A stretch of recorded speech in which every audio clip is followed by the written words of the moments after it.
Welcome to McPlum, simple solutions served daily.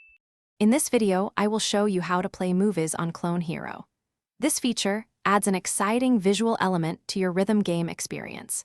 We will cover everything from preparing your video files to integrating them seamlessly into the game.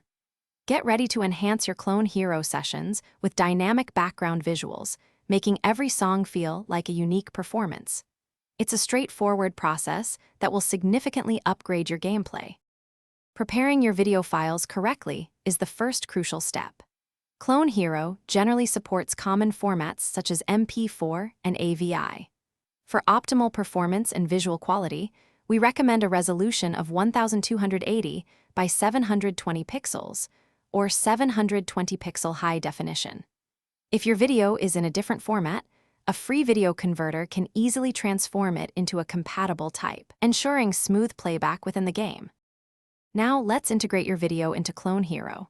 First, navigate to your Clone Hero Songs folder and locate the specific song you wish to enhance. Place your prepared video file directly into that song's folder.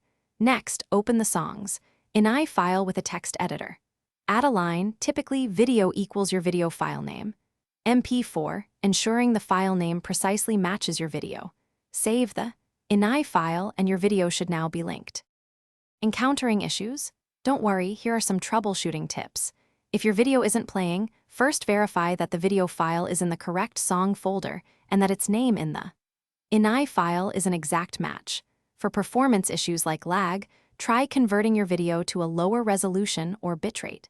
Keeping your graphics drivers updated can also significantly improve video playback. With these tips, you'll be enjoying custom background movies in no time. Thanks for watching. Stay juicy and subscribe.